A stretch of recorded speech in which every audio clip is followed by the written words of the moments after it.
Hello my dear friends, कैसे हैं आप सभी। I hope all are well. सब लोग बढ़िया होंगे, मज़े में होंगे और सभी की तैयारी बेस्ट चल रही होगी। तो जैसा कि कल हम सभी लोगों ने देखा था, इंडस वैली सिविलाइजेशन हम लोगों ने स्टार्ट किया था। फर्स्ट लेक्चर उसका कंप्लीट हो चुका है, जिसमें कि मैंने इंडस वैली सिविलाइजेशन क्या है, कैसा है, उसके क्यों उसका नामकरण इंडस वैली सिविलाइजेशन का सिंधु घाटी सभ्यता क्यों पड़ा, या इसको हड़प्पा सभ्यता क्यों कहते हैं, या इसको जो है कि प्रथम नगरीय सभ्यता क्यों कहते हैं, सारे रीजंस के साथ इसको 5 अन्य नामों से जाना जाता है, क्यों जाना जाता है, इसका पूर्व पश्चिम उत्तर दक्षिण क्या विस्तार है, ये सारी बातें कल मैं आपको जो है कि बता चुका हूँ कल वाले लेक्चर में। जिन्होंने नहीं देखा तो आई बटन पर क्लिक करके आप इसे देख सकते हैं, लेक्चर फर्स्ट आपका, और डिस्क्रिप्शन पे भी इसका फर्स्ट आपको मिल जाएगा। मैं फिर से एक बार रिपीट कर दूँ, ये हमारी दृष्टि पब्लिकेशन का जीएस का कंप्लीट जो है कि रिवीजन होने वाला है पूरी बुक का।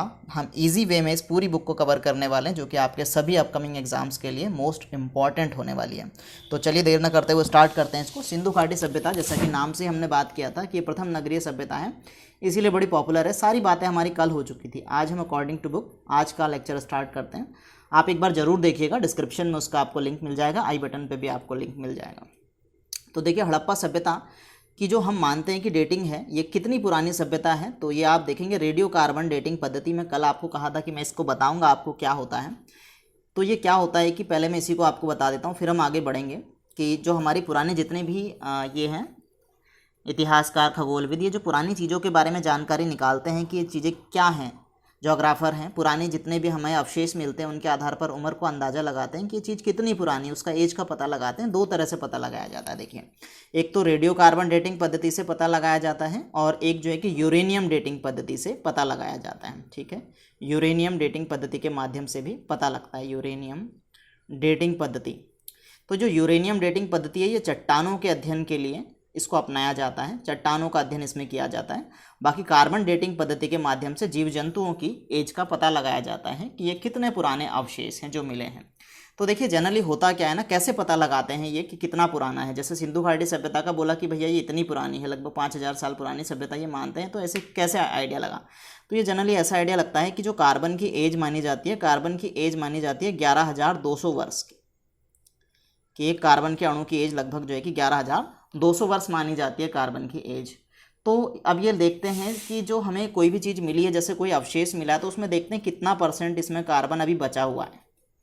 तो उस परसेंटेज को हम क्या करेंगे, 1100 से, जैसे 11200 आपकी उम्र है, इसकी इंटू कर देंगे कितना % कार्बन इसके अंदर बचा हुआ है। ठीक है, इसको परसेंट के लिए क्या हम जैसे एक आइडिया लगा लेंगे। जैसे मैं आपसे कहूँ कि कोई भी, अब इसके अंदर कोई भी हमें अवशेष मिला है, सपोज दैट इसके अंदर जो है कि 50% कार्बन बचा हुआ है, तो 50% का मतलब अपॉन में आएगा 100, यानी कि इसको हम डिवाइड करेंगे, आ जाएगा 2। तो इसको हम 2 से डिवाइड कर देंगे। तो 2 से डिवाइड करके जितनी भी एज इसकी निकल करके आएगी वो आपकी मानी जाएगी कि इतनी उम्र इस चीज़ की है, ऐसे ही आ जाएगा।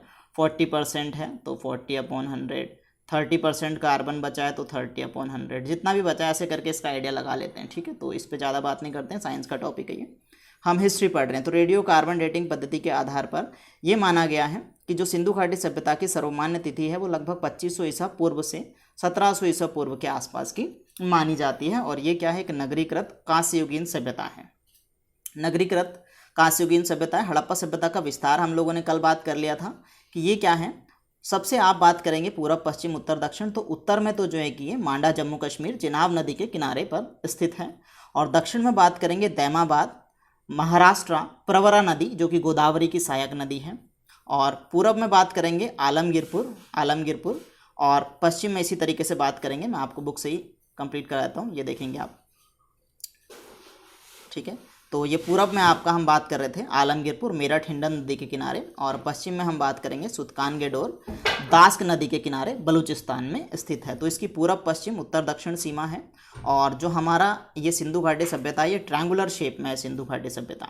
और इसमें जो हम बात करेंगे कि सबसे ज़्यादा स्थान भारत के अंदर जो खोजे गए वो गुजरात से खोजे गए हैं। सिंधु घाटी सभ्यता के सर्वाधिक स्थल गुजरात से खोजे गए हैं।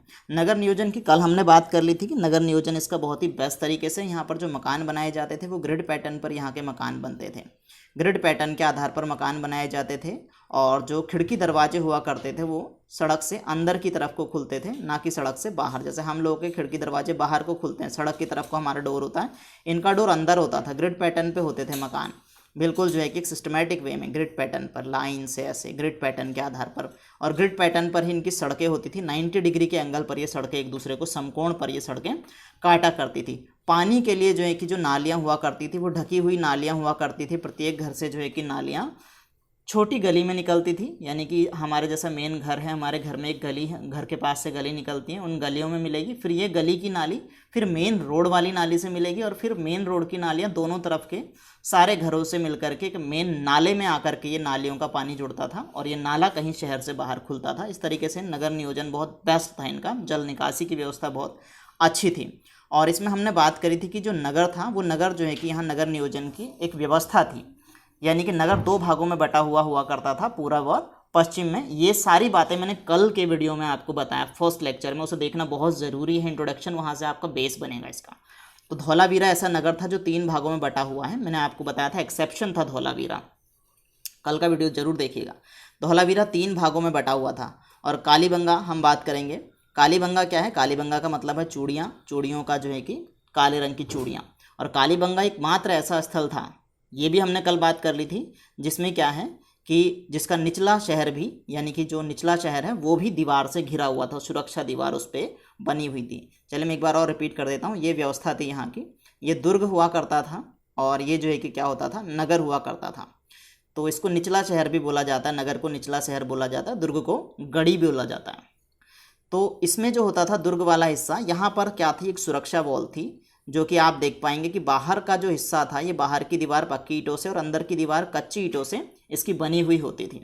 ठीक है, अब ये तो थी सामान्य स्थिति, लेकिन धौलावीरा एक ऐसा स्थल था जहाँ पर इन दोनों के बीच में भी एक और व्यवस्था थी। एक तरह से मान सकते हैं कि एक हिस्सा और था, 3 भागों में बटा हुआ था धौलावीरा के नगर।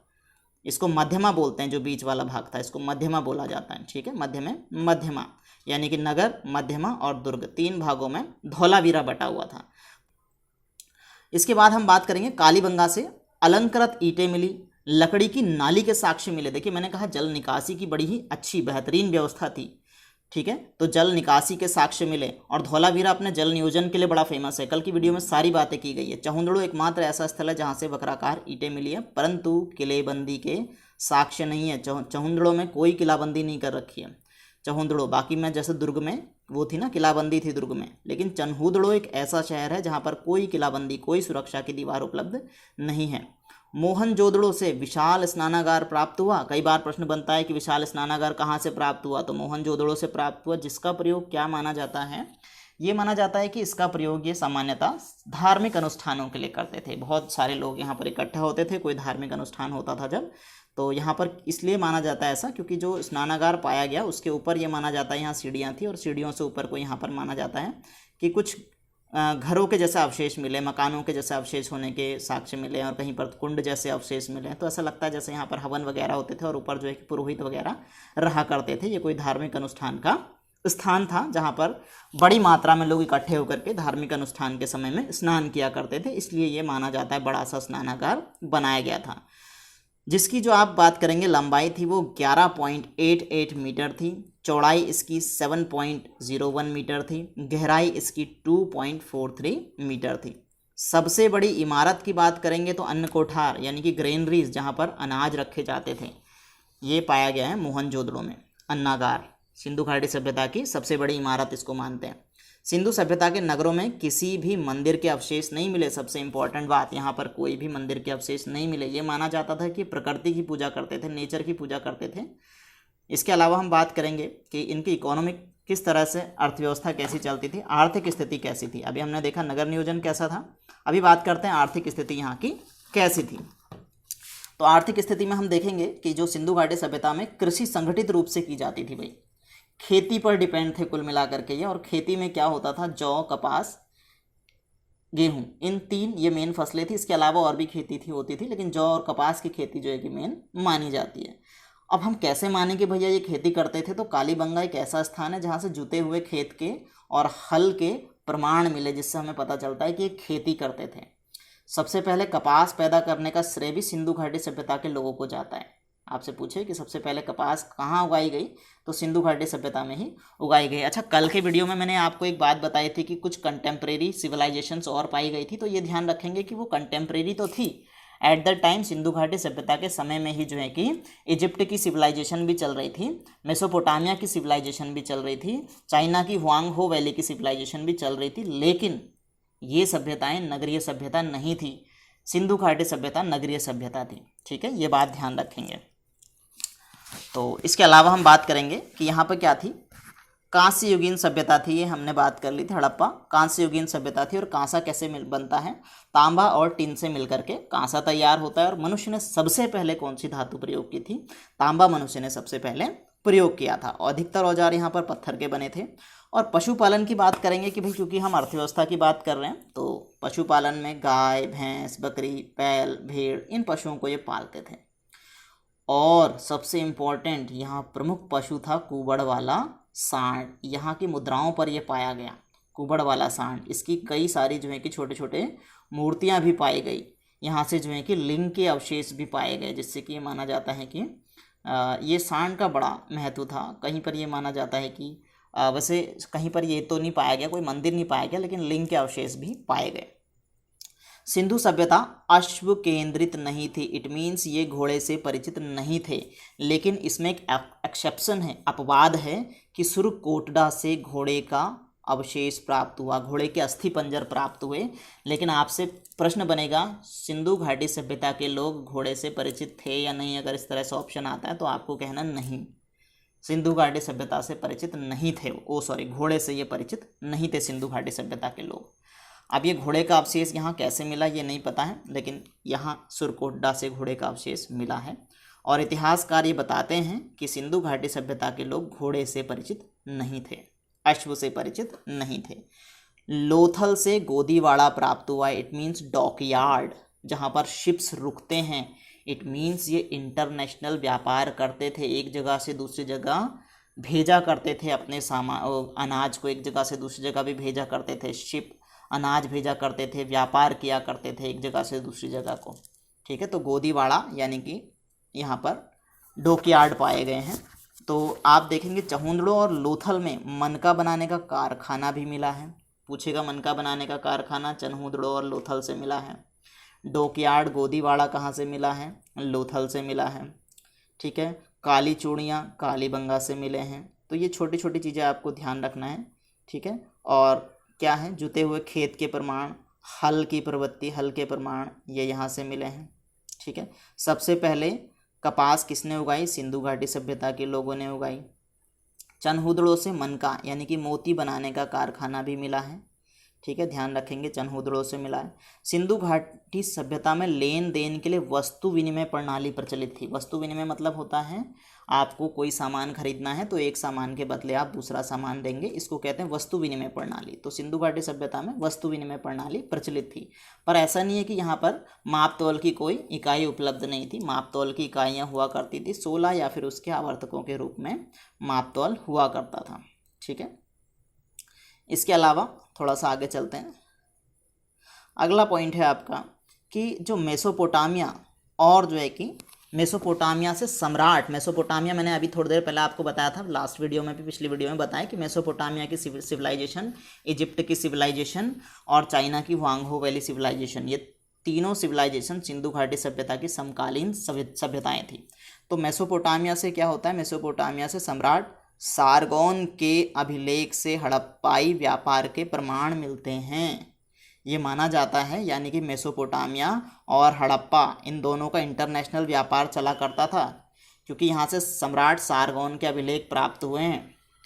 और इससे ये पता चलता है कि भैया यहाँ पर हड़प्पा लोग आया करते थे और व्यापार करते थे। मोहनजोदड़ो मूवी देखी किसी ने? मोहनजोदाड़ो, उसमें देखते नहीं वो व्यापार के लिए दूसरे देश जाते हैं। मोहनजोदाड़ो मूवी देखना, उसमें जो है कि वो व्यापार के लिए दूसरे देश जाता है। तो इसमें कहा गया है कि दिलमन यानी कि बहरीन और मकन यानी कि मकरान और मेलुहा यानी कि हड़प्पा के व्यापारी हमारे यहाँ जहाज़ लाते हैं।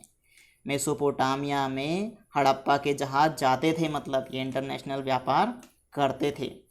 अब बात आती है कि हड़प्पाई लोग जो है कि क्या क्या चीज़ें बाहर से खरीदते थे और कहाँ से खरीदते थे। तो बड़ा इम्पॉर्टेंट है। ये सोना जो है कि कर्नाटक से, अफ़गानिस्तान से, ईरान से, चांदी ईरान से, अफ़गानिस्तान से, और लार्जवर्ड बदख्शा यानी कि अफ़गानिस्तान से, गोमेद सौराष्ट्र से, सेलखड़ी बलूचिस्तान से, तांबा खेतड़ी से, मेनली तांबा आपको ध्यान रखना है, खेतड़ी बलूचिस्तान, ओमान, टिन या लाते थे ईरान अफ़गानिस्तान से। सोना चांदी का तो इतना इम्पोर्टेंस था नहीं, लेकिन तांबा और टिन का बड़ा इम्पोर्टेंस था। कांसा धातु बनती है क्योंकि तांबा और टिन से। सेलखड़ी का इम्पोर्टेंस था। तो ये चीज़ें ये खरीदा करते थे इन देशों से, इन जगहों से, ठीक है। इसके अलावा सामाजिक और राजनीतिक स्थिति की बात करेंगे सिंधु घाटी सभ्यता की, तो सामाजिक और राजनीतिक जीवन कैसा था इनका। हड़प्पयाई समाज जो था वो मात्र सत्तात्मक था। इट मीन्स जो डोमिनेशन होता था, जो पावर होती थी वो माँ की हुआ करती थी। माँ के कुल के आधार पर पूरा समाज चला करता था। हड़प्पाई समाज, महिलाओं की स्थिति बड़ी अच्छी थी, महिलाओं का सम्मान होता था, महिलाओं की स्थिति बड़ी अच्छी थी। माँ को एक देवी की तरह पूजा जाता था, ठीक है। प्रकृति की देवी, उर्वरता की देवी जो है कि एक लेडी को दिखाया गया, उसके नाल से, गर्भ से जो है कि एक पौधा निकलता हुआ दिखा रखा है, आगे आएगा ये सारी चीज़ें। तो हड़प्पाई राजनीति स्वरूप का कोई स्पष्ट ज्ञान हमें प्राप्त नहीं होता, फिर भी हम ये मान लेते हैं कि वणुक समुदाय शासन चलाया करते थे, व्यापारी शासन चलाया करते थे, लेकिन ऐसा कोई स्पष्ट ज्ञान नहीं है कि भैया कोई राजा हुआ करता था या कुछ हुआ करता था, नॉर्मल समाज चला करता था। मृतकों के संदर्भ में पूर्ण समाधिकरण, आंशिक समाधिकरण, दाह संस्कार तीनों प्रचलित थे। पूर्ण, आंशिक और समाधिकरण तीन प्रचलित थे। पूर्ण समाधिकरण या आंशिक समाधिकरण तथा दाह संस्कार। पूर्ण समाधिकरण का मतलब होता है क्या, कि जैसे किसी की डेथ हो गई तो उसको पूरा का पूरा ज़मीन के अंदर दबा दिया गया। आंशिक समाधिकरण मतलब कि उसके कुछ पार्ट्स, जैसे पहले कोई मर गया जैसे इनके परिवार का, तो उसको छोड़ देते थे, कुछ जानवर वगैरह उसको खा लें, कोई पक्षी वगैरह उसको खा लें। जब फिर जो बच जाता था थोड़ा बहुत, जिसको कोई जानवर नहीं खा रहा है, बच गया वो, तो अब उसको दबा दिया जाता था। इसको बोलते हैं आंशिक समाधिकरण। और दाह संस्कार क्या होता है कि नॉर्मली जो हम आजकल करते हैं कि किसी की डेथ हो गई तो उसको जो है कि जला दिया जाता है। तो तीनों तरह से यहाँ पर अंतिम संस्कार हुआ करते थे।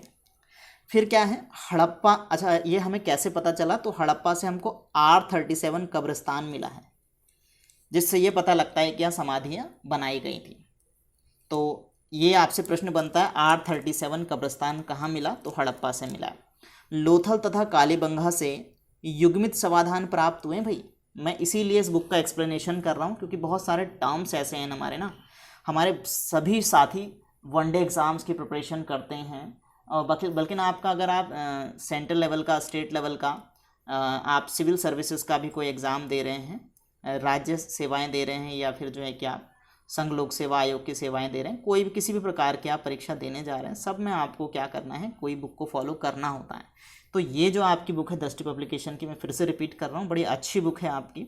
और लेकिन बात ये हो जाती है ना, समझने में प्रॉब्लम हो जाती है, टर्म्स समझ में नहीं आते हैं, इसलिए मैं बस थोड़ा सा आपकी हेल्प के लिए यहाँ पर आया हूँ कि मैं इस पूरी बुक को ईजी वे में आपको समझा सकूं, जिससे कि आपको कोई प्रॉब्लम ना हो। इस बुक को अब आप ख़रीद भी लेते हैं, पढ़ते हैं, तो आपको कोई दिक्कत नहीं होगी इसको पढ़ने में उसके बाद में, है ना। तो इसलिए मैं इस बुक को एक बार पूरा ख़त्म आपके लिए कर दूंगा। इसके सारे, अभी हमने हिस्ट्री का सेगमेंट शुरू किया है, कल हमारा जो लेक्चर रहेगा वो ज्योग्राफी पे रहने वाला है। तो मैं पूरी बुक आपको ख़त्म करूँगा, आपके साथ बना रहूँगा इस बुक को पूरा ख़त्म करने में, और आप लोग सपोर्ट करेंगे तो मैं इसी तरीके से आपके लिए अदर बुक्स का पूरा कंप्लीट जो है कि एक्सप्लेनेशन लेके आऊँगा। चलिए फिर हम बात करते हैं कि लोथल तथा कालीबंगा से युग्मित समाधान प्राप्त हुए हैं। युग्मित का मतलब होता है एक साथ, तो यानी कि जोड़े में ये प्राप्त हुआ है कि साथ में दफनाया गया है। तो इससे ये पता चलता है कि वैसे तो ये था कि वहाँ सती प्रथा के कोई प्रमाण नहीं मिले कि सती प्रथा चलती थी, लेकिन ये एक ऐसा एक्सेप्शन इसको मान सकते हैं, अपवाद इसको मान सकते हैं कि यहाँ से ये मिले हैं दो शव, एक महिला का, एक पुरुष का शव, एक अस्थि पंजर मिले हैं, जिससे ये अंदाज़ा लगाया जा सकता है कि शायद सती प्रथा का प्रचलन रहा होगा। भाई देखो, मैंने कल के आपको लेक्चर में ये बात कही थी कि इतिहास में जो हमारा ये आदि ऐतिहासिक काल है, यहाँ पर जो हमें प्रमाण मिले हैं, या हमारा जो इससे पहले की हम बात करेंगे, तो जितना भी हमारा प्राचीन इतिहास में, मेनली अगर हम बात करें कि वैदिक टाइम पीरियड से पहले का जो भी हमारा टाइम पीरियड है, उसमें जो भी हमको चीज़ें मिली है ना, वो बिल्कुल भी एक तरीके से बस जो हमारे पास आर्कोलॉजिकल सोर्सेज अवेलेबल है ना, उनके आधार पर बात की गई है, क्योंकि लिटरेरी सोर्स हमारे पास उतने उपलब्ध नहीं है भी तो हम उसको पढ़ नहीं सकते हैं। तो क्या था मामला असल में पता नहीं है। तो बस क्या पता, हो सकता है कि वो किसी वजह से अंदर दब गए हों, गिर गए हों, मर गए हों। अब हम एक कल्पना कर ले रहे हैं कि सती प्रथा का भी प्रचलन था, मान लेते हैं जी। बस आपको तो ये ध्यान रखना है कि भाई कहाँ से युग्मित शवाधान मिला, या नर और मादा का कंकाल एक साथ कहाँ से मिला, तो लोथल और कालीबंगा से मिला। धार्मिक मान्यताओं की बात करते हैं जी। धर्म को किसको मानते थे, तो कोई मंदिर नहीं था भाई किसी प्रकार का, पहली बात बता दें। तो इसका मतलब किसी भगवान को भी स्पेशली नहीं पूजा करते थे, प्रकृति के उपासक थे ये, प्रकृति को पूजा करते थे भाई। तो एक हड़प्पाई मूर्तिका में स्त्री के गर्भ से पौधे को उगते हुए दिखाया गया, तो मतलब प्रकृति को उर्वरता की देवी माना गया। इस बात का प्रमाण है कि हड़प्पाई लोग धरती को उर्वरता की देवी समझते थे। उस महिला को धरती माँ के रूप में दिखाया गया है। सिंधु सभ्यता में वृक्ष पूजा होती थी, पशु पूजा होती थी, इसके तो प्रमाण हैं। स्वास्तिक चिन्ह संभवतः हड़प्पा सभ्यता की देन है। द मोस्ट इम्पॉर्टेंट स्वास्तिक चिन्ह कहाँ से आया, हड़प्पा सिविलाइजेशन से आया। कपास की खेती कहाँ से आई, हड़प्पा सिविलाइजेशन से आई। मोहनजोदड़ो से प्राप्त एक मोहर में चित्रित देवता को पशुपति, मोस्ट इम्पॉर्टेंट, पशुपति शिव बताया गया है क्योंकि कहीं पर लिंग के भी प्रमाण मिले हैं। तो माना गया है कि शायद मे भी हम एक आज के समय में, क्योंकि हम शिव को पूजते हैं तो हम एक कल्पना कर रहे हैं कि शायद ये शिव हों, लेकिन वो कहीं पर भी शिव जैसे नहीं लग रहे हैं। अगर आप देखोगे उसको तो वो शिव जैसे नहीं लग रहे हैं। एक जो है कि नॉर्मल पूरी तरीके से आदमी जैसा भी नहीं लग रहा है वो। अगर आप उसको देखेंगे गूगल सर्च करके पशुपतिनाथ की देवता की मूर्ति को, तो उसमें देखेंगे तो उनके चारों तरफ क्या है, हाथी दिखाए गए हैं, गैंडा दिखाया गया, बाघ दिखाया गया, भैंसा दिखाया गया, मतलब जानवर दिखाए गए। तो इसलिए माना गया पशुपति बोला गया उनको, क्योंकि चारों तरफ उनके पशु दिखाए गए हैं, तो पशुपतिनाथ इनको बोला गया है। तो ये कहाँ से मिला, इंपॉर्टेंट ये बात है, बस आपको ये ध्यान रखना है कि मोहनजोदड़ो से मिला। ये ध्यान रखने की जरूरत नहीं क्या क्या था, रखते हैं तो अच्छी बात है, नहीं रखते तो भी कोई दिक्कत नहीं, बस इतना ध्यान रखना पशुपतिनाथ की मूर्ति कहाँ से मिली है। मोहर है ये, मोहर है, एक स्टैम्प है ये, वो भी टूटी हुई है, कोना उसका टूटा हुआ है। जब कभी आप देखेंगे तो मोहनजोदड़ो से प्राप्त हुआ है। लोथल और कालीबंगा से अग्नि वेदिकाएँ प्राप्त हुई है भाई। अग्नि वेदिकाएँ मतलब हवन कुंड टाइप से प्राप्त हुए हैं, जिससे ये मानते हैं कि शायद हवन वगैरह भी ये करते हों, लेकिन ऐसा भी कोई एग्जैक्ट प्रमाण नहीं मिला है कि भाई हवन करते थे तो किसका हवन करते थे, किसकी पूजा करते थे। ज़्यादा जो प्रमाण मिले हैं वो प्रकृति के ही मिले हैं, पशु पक्षी पेड़ पौधे इनके। लिपि और मोहर, तो जो हड़प्पाई लिपि थी ये भाव चित्रात्मक लिपि थी। इसमें चित्रात्मक लिखा है, ध्यान रखेंगे, भाव चित्रात्मक लिपि थी। और ये लिपि दाएं से बाईं ओर लिखी जाती थी, ध्यान रखेंगे। दाएं ये है हमारा, ये दायां है और ये बायां है, तो ऐसे लिखी जाती थी। और फिर ये तो पहली लाइन शुरू होती थी दाएं से बाएं की तरफ को आई, फिर बाएं से दाएं की तरफ को आई, फिर दाएं से बाएं की तरफ को आई, फिर बाएं दाएं, ऐसे चलती थी। शुरू कहाँ से होती थी ये इंपॉर्टेंट है कि शुरू जो है कि बाईं ओर से होती थी, राइट हैंड साइड से शुरू होती थी। हम लेफ्ट हैंड साइड से हम ऐसे लिखते हैं ना, ऐसे नहीं, ये शुरू करते थे दाएं से, ठीक है, यानी कि राइट हैंड साइड से इनकी लिखाई शुरू होती थी। तो ये क्योंकि एक सांप की तरह भी बनती है, इसको जो है कि सर्पिलाकार भी बोला जाता है। और चित्रात्मक लिपि थी इसलिए इसको चित्रात्मक कहा जाता है। पिक्चर्स, मछली, यू, वी, ऐसे साइन इसमें देखने को मिलते हैं, ठीक है। तो इसको ध्यान रखेंगे आप। तो इसको ब्रुस्टोफेडन शैली भी कहा जाता है, सर्पिलाकार शैली भी कहा जाता है, भाव चित्रात्मक शैली भी कहा जाता है। ध्यान रखेंगे, पहली लाइन बाएं से शुरू होती थी दाएं को, और दूसरी लाइन दाएं से बाएं को, फिर तीसरी दाएं से बाएं, फिर बाएं से दाएं, फिर दाएं से बाएं, ऐसी चलती थी। ऐसे ध्यान रखेंगे, यहाँ से शुरू होती थी, राइट हैंड साइड से स्टार्ट होती थी, लेफ्ट हैंड साइड को चलती थी, ये ध्यान रखना है। इसको क्या कहा गया है, ब्रुस्टोफेडन कहा गया है। कैसी शैली थी, चित्रात्मक शैली थी, पिक्चर्स के फॉर्म में लिखा गया था। मोहरें, ज़्यादातर मोहरें जो होती थी वो वर्गाकार होती थी और सैल खड़ी की बनी होती थी, इसीलिए मैंने कहा सैल खड़ी कहाँ से आयातित करते थे, ये ध्यान रखना है। सैल खड़ी और जो मेन है आपका तांबा और टिन, कहाँ से खरीदते थे, ये तीन चीज़ें ध्यान रखना, सैल खड़ी, तांबा, टिन। वर्गाकार इनकी मोहरें हुआ करती थी, सैल खड़ी की बनी हुआ करती थी। मोहरों पर सबसे ज़्यादा एक श्रृंगी पशु, जो मोहनजोदाड़ो मूवी में दिखाया गया है, एक श्रृंगी पशु, एक बकरी जैसा, भेड़ जैसा एक दिखाया गया, ध्यान देंगे अगर आप उस मूवी को देखेंगे। एक श्रृंगी पशु ये बहुत ज़्यादा देखने को मिला मोहरों पर, सबसे ज़्यादा। और मोहनजोदड़ो से एक कांस्य निर्मित नर्तकी की मूर्ति मिली है। अभी इस पर बड़ा अपवाद चल रहा है, इस पर भी मैं एक लेक्चर बनाऊंगा आपके लिए। नर्तकी की मूर्ति, इस पर भी अपवाद चल रहा है, ये मोहनजोदड़ो से मिली, ध्यान रखेंगे, ठीक है। और सिंधु प्रदेश से भारी संख्या में आग से पकी मिट्टी की मूर्तियाँ, जिसको टेराकोटा की मूर्तियाँ कहते हैं, टेराकोटा, पक्की मूर्तियाँ, आग में पकी हुई मूर्तियाँ मिली है, ये बात ध्यान रखेंगे, ठीक है, टेराकोटा। और कहाँ से क्या मिला है, ये थोड़ा सा जो है कि आप देख पाएंगे कि कहाँ से क्या क्या मिला है। इसको मैंने लास्ट में कहीं ऐड ऑन किया इस इमेज को, ताकि आप इजीली इसको समझ सकें।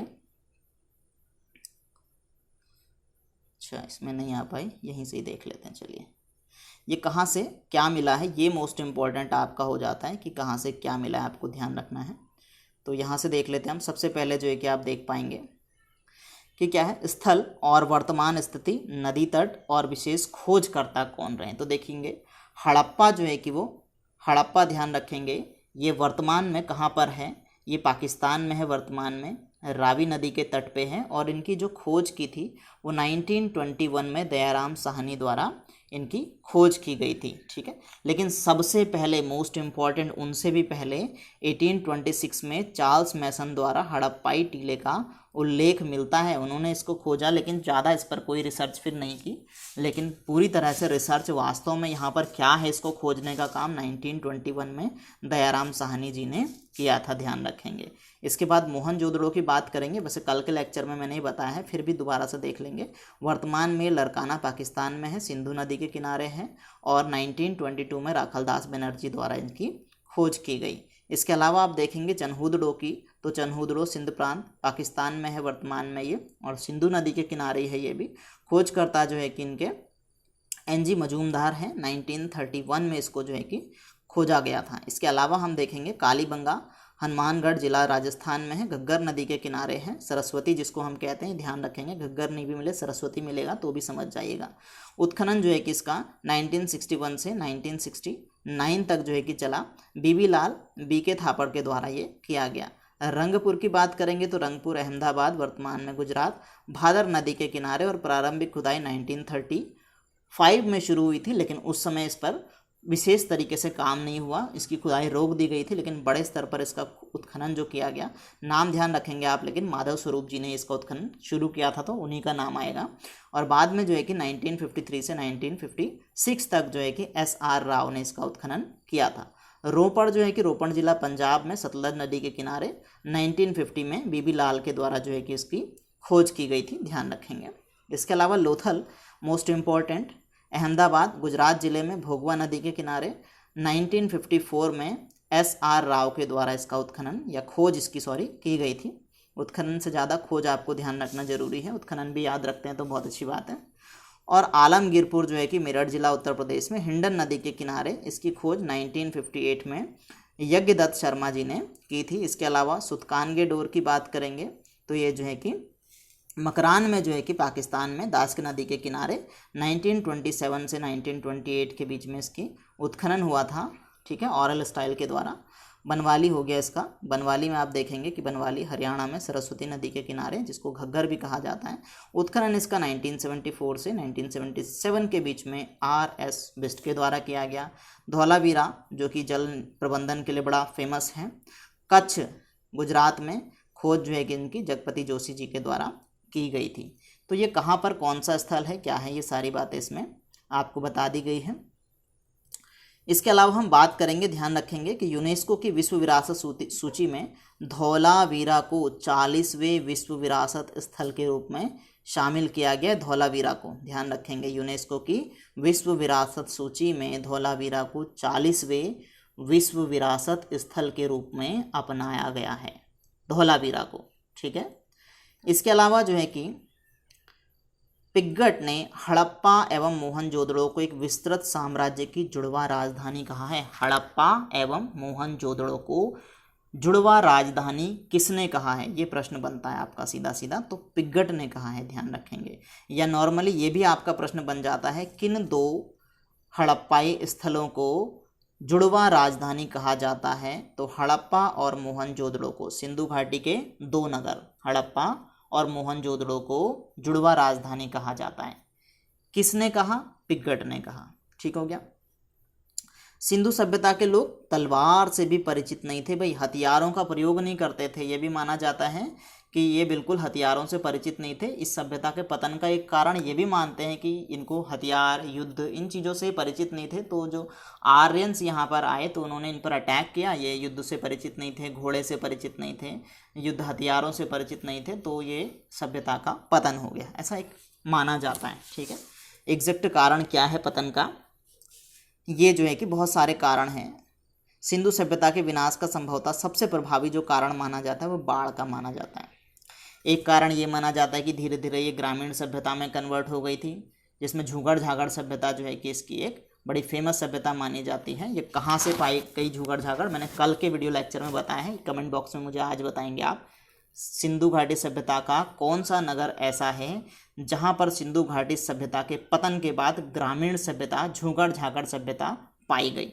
ठीक है, ये कमेंट बॉक्स में मुझे बताना है, और नहीं पता तो कल का लेक्चर देखो। ठीक है। और ये माना जाता है कि आर्यंस यहाँ पर आए। ये माना जाता है कि एक कारण ये भी माना जाता है कि मलेरिया यहाँ पर पाया गया, कि यहाँ पर जो है कि लास्ट टाइम में एक बीमारी हो गई थी, मलेरिया फैल गया था, जिसके कारण से जो है कि सभ्यता का पतन हो गया। तो बड़े सारे इसके कारण हैं, लेकिन सबसे प्रभावी कारण माना जाता है बाढ़ के कारण इस सभ्यता का पतन हुआ। कि सिंधु नदी बहुत हैवी बड़ी नदी थी, इसकी 5 जो है कि सहायक नदियां हैं, इतनी बड़ी ये नदी थी, और इन नदियों के तट पर ही सभ्यता डेवलप हुई थी, और इसमें बाढ़ आई, जिस बाढ़ में पूरी सभ्यता का विनाश हो गया। तो इसके बाद आपका शुरू होता है वैदिक पीरियड, वैदिक काल, और इस लेक्चर को हम शुरू करेंगे कल। तो आई थिंक आपको इंडस वैली सिविलाइजेशन में मज़ा आया होगा, सिंधु घाटी सभ्यता में। देखिए थोड़ा सा शॉर्ट ज़रूर हो रहा है, ये शॉर्ट इसलिए हो रहा है क्योंकि मैं अकॉर्डिंग टू बुक ख़त्म करना चाह रहा हूँ। अगर आप कहेंगे कि सर हमें और डिटेल में टॉपिक को कराइए, तो मैं सिंधु घाटी सभ्यता को ही, अकेले सिंधु घाटी सभ्यता का लेक्चर आपका 3 घंटे में ख़त्म करूँगा। इतना बड़ा ये लेक्चर हो सकता है, 3 घंटे से ऊपर चला जाएगा, पर मिनिमम 3 आवर्स का सिंधु घाटी सभ्यता हो जाएगा अगर मैं डिटेल आपको कराऊँ। ठीक है। लेकिन ये देखिए, हाँ, हम चल रहे हैं अपकमिंग एग्ज़ाम्स को देखते हुए, क्योंकि अपकमिंग एग्ज़ाम्स में आपके बहुत सारे एग्ज़ाम्स आने वाले हैं। स्पेशली अभी जो ज़्यादातर बच्चों का फोकस है वो RO, ARO, lower PCS, police constable, इन चीज़ों पर ज़्यादा है ना। अभी PCS का प्री, लोअर PCS भी आने वाला है, RO, ARO आने वाला है ना। बहुत सौ का जो है कि लेक्चरर स्क्रीनिंग का एग्ज़ाम आने वाला है। तो सबका फोकस अभी इन छोटे एग्जाम्स में है, अपकमिंग एग्जाम्स में। तो जिसके लिए ये बुक रामबाण होने वाली है, बिल्कुल अपने आप में एक जाना माना नाम है भाई, दृष्टि पब्लिकेशन। तो ये बुक मैं पूरी ख़त्म करूँगा आपकी। लेकिन क्या होता है ना कि बुक समझ में नहीं आ पाती, बहुत सौ को पढ़ के मज़ा नहीं आता, कुछ पॉइंट समझ में नहीं आते तो छोड़ देते हैं। और कभी कभी क्या होता है कि खाली देख करके बुक पढ़ने को मन नहीं करता, तो क्या है, ऑडियो विजुअल चलता रहेगा तो इंटरेस्ट बना रहेगा। और फिर मैं चीज़ों में आपको जैसे कई पॉइंट ऐड ऑन करके बताता रहूँगा, जिससे कहानी में थोड़ा मज़ा आए। जब हम पहली बार देखते हैं ना, नए बच्चों को वैसे भी समझ में नहीं आता है, पहली बार देखते हैं तो चीज़ें बड़े बोरिंग सी लगती है कि यार क्या है ये। लेकिन टेंशन नहीं लो, आपका भाई है, आपको बिल्कुल इंटरेस्टिंग तरीके से कहानी बना करके मैं चीज़ों को बताऊंगा। ठीक है। तो कल बिल्कुल तैयार रहिएगा। कल आपका एक ज्योग्राफी का लेक्चर होने वाला है, ज्योग्राफी को कल स्टार्ट करते हैं। और परसों मैं आपका वैदिक सभ्यता, हो सकता है कि मैं कल ही आपको वैदिक पीरियड भी और ज्योग्राफी का भी दोनों लेक्चर आपको दे दूँ। ठीक है। तो मिलते हैं कल, बाय बाय, टेक केयर, पढ़ते रहिए।